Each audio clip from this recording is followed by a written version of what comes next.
Alright, so I'm on a 2003 Mercury Mountaineer here. It actually came in for an intake manifold that was leaking. I replaced that and then took it for a test drive and had a big issue here, and he didn't tell me about this, unfortunately, before I changed the intake manifold. So when you're driving, the temperature will read normal, and then all of a sudden it shoots up and pegs out, and then the truck just falls on its face. You can barely get up hills or anything. And so anyway, I went ahead, I just scanned the codes. I was kind of expecting the P1285, and that's what we got. I'll put it up on the screen. I don't know, this camera won't focus hardly on these, on other screens. We got a bunch of codes in here, but the ones that I'm looking at that I'm worried about is the P1285 or the P1299. Now what happens on these 4.6s this year is if your gauge on your temperature gauge goes all the way up, the computer goes into fail-safe mode, and you know it can barely pull itself up a hill at that point. So if you're having an issue with your cylinder temperature sensor, you won't really be able to drive it that much or that well. Now this one comes and goes.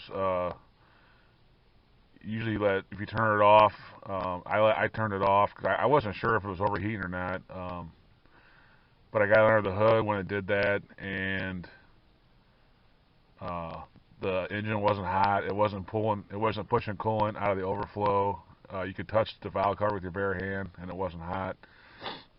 It just didn't seem like the engine was hot to be doing that, so pretty much ruled out that it wasn't really overheating at that point. And anyway, I'm going to go ahead and see if I'll start it up. Now, it's been sitting overnight now. Okay, so yeah, right now it's running fine, and you can see the temperature. Well, I was trying to show you. There we go. You can see the temperature gauge is reading what it should be reading with a cold engine. It's at 0. Now when this sensor starts acting up, this will peg all the way to hot up here, and then it goes into fail-safe mode. The computer does. So I'm gonna go ahead and, my goodness. So I'm gonna go ahead and turn it off. So let's go under the hood and take a look at this sensor. Like I said, I put a manifold on this already, and wish I would have known that this was going on before I did that. I should have asked him a few more questions. He just said his manifold was leaking. He had taken it to another shop, and they told him he needed a manifold, and I just went ahead and did what he asked me to do, which is put the intake on. And anyway, he didn't say anything about this other problem, and he thought the manifold would fix all the problems that it has. And of course, that's not what he's got a different issue. I believe all it is the sensor itself is probably going out, and I don't think it's a wiring problem because it could be, but it works sometimes and doesn't work, just like a sensor kind of would do. So anyway, we're gonna go under the hood and start taking this thing apart and get to that sensor and go ahead and swap it out. Alright, so hopefully I got you set up where you need to be. First thing we're going to do, we got to pull that alternator off. So first thing we're going to do is take this battery loose.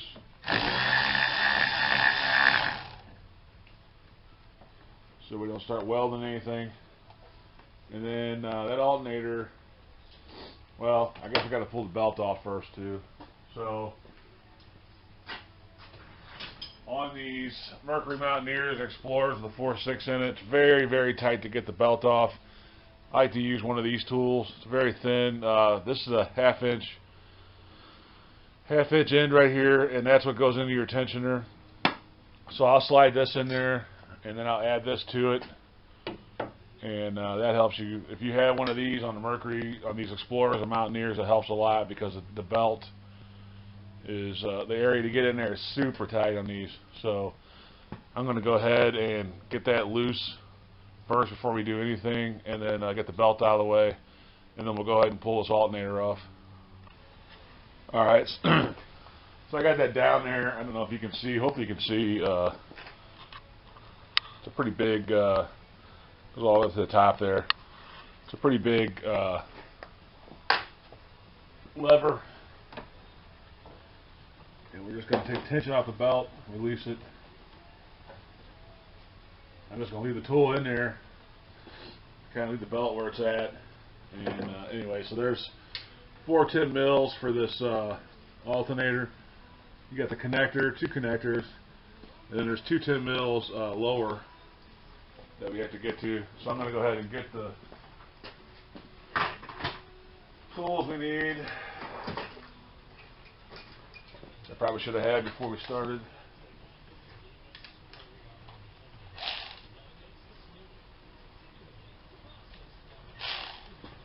Let's take these 4 top ones off.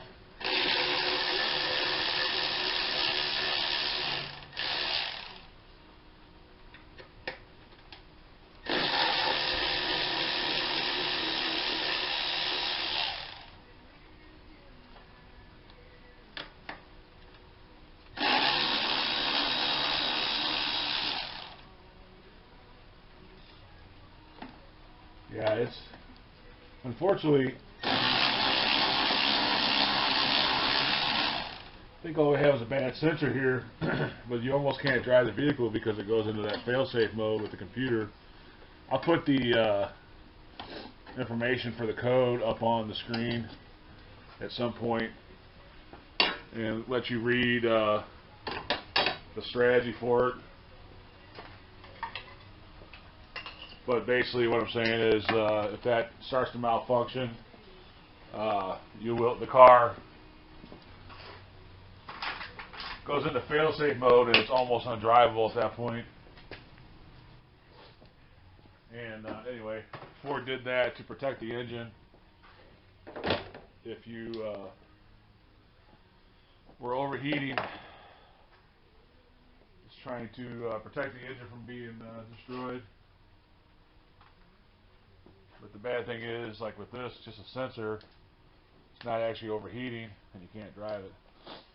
And it will, the check gauges light comes on. I think it dings at you a little bit. There's 2 10 millimeters down low on this alternator that come out towards the fan. You don't have to take those all the way out. The alternator is slotted. So just get them loose and away from the alternator, and then you should be able to pull the alternator up without taking those bolts all the way out, because the alternator on the bottom is just slotted. I'll show it to you when I get it up.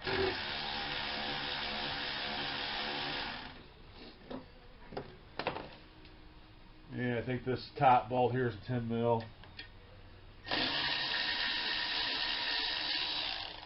You got 2 connectors on your alternator wires. One's a 10 mil and one's just a regular clip plug. So I got those 2 down there low, loose. Just pull the alternator up, then you can get to this clip here easier. Pull it off, and you can see here on the alternator, it's just slotted. So you just got to pull those, get those bottom ones loose, and this will pull right up.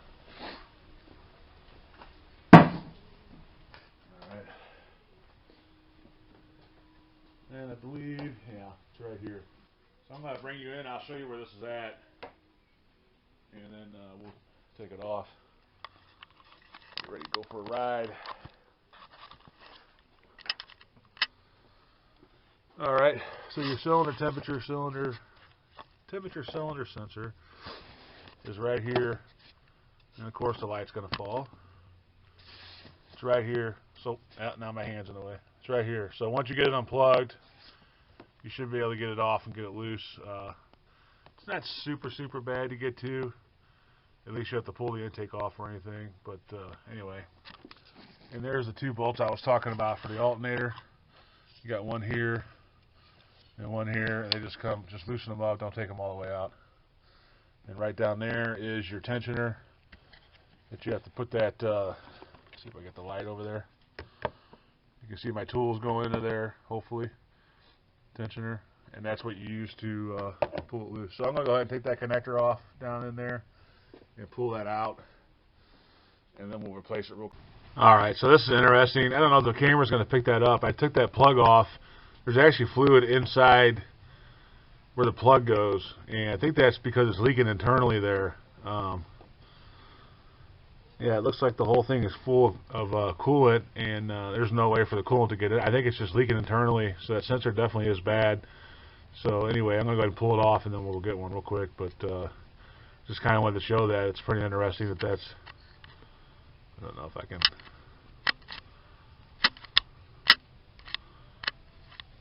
Try to zoom in there a little.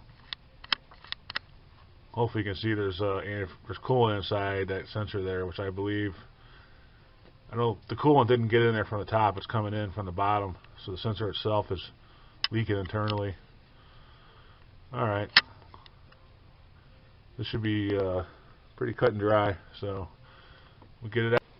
Alright, so that's what I got down there. It's kind of a shorty flex head ratchet, and I'll kind of show you what I did to get the socket on down there. A shallow won't work, and then most of the deeps will go over the sensor no problem, but then you don't have enough room with the intake there to take it out. So I'll kind of go over what I did real quick. It's kind of the redneck way, Hoopties lifestyle way, and show you, and then you can make a decision. Alright, so what you really need is a mid socket, 3/4 19 millimeter, and I didn't have that, so I took an old Pittsburgh socket, one of the cheap ones, and I just it was a regular deep well, and I just made it a mid. I cut about that much off. I put the sensor in there and figured out how much I can cut off to make this go down in there and still be able to turn the ratchet. Because if you use a regular deep well, just this much won't allow you to get your ratchet on there and turn it with the manifold. It's too tall, or the manifold's too close. So this is what I did. I'm sure they sell special sockets. I tried a crow's foot and a few other things, and nothing would work because the casting on the head was in the way. So I just went ahead and took a Pittsburgh socket and cut it off, and worked great. So I'll go ahead and put this in my, keep this one somewhere special in case I have to do another one of these soon, or again, and I'll have it. I'm sure any kind of mid-size socket would work too. Snap-on and Mako and those guys all have those. Gear wrench. I've never invested in this. I've never really needed one until, I mean, the few times I have needed one, I've been able to work around it. Maybe I'll invest in it down the road, but anyway, that's what I did. Plus, I'm sure Ford has a special tool for it if you want to go that route too. But this whole socket set I think was $8, and it came with you know, an entire set. So I just cut this one off and was good to go. So now that's in there, we're gonna plug it in and put that alternator back on. Then we'll find out what's going on with this thing, clear it, and see. Now it was leaking internally, so I'm pretty confident that it's not a wiring issue or some kind of computer issue or something like that. It was coming and going, and just like a sensor, and with it leaking internally like that, the sensor was definitely bad. So I'm just going to go ahead and put this thing back together, and then we'll clear the codes and take it for. Alright, so just got back from a test drive, drove it probably about 30 minutes or so, took on the highway, and the temperature gauge stayed steady at about a half, which is where you want it, and we had no issues with going into fail-safe mode or anything like that. I do have a code here. I cleared it out. I do have a code here. The P1295 O2 sensor stuck lean, bank 1, sensor 1. So may have to address that eventually. But anyway, that's pretty much it on those codes for the temperature sensor. I was pretty confident that's what it was, and it wasn't a wiring issue or something like that. As far as that socket goes, I'm sure Ford sells a specialty socket for it.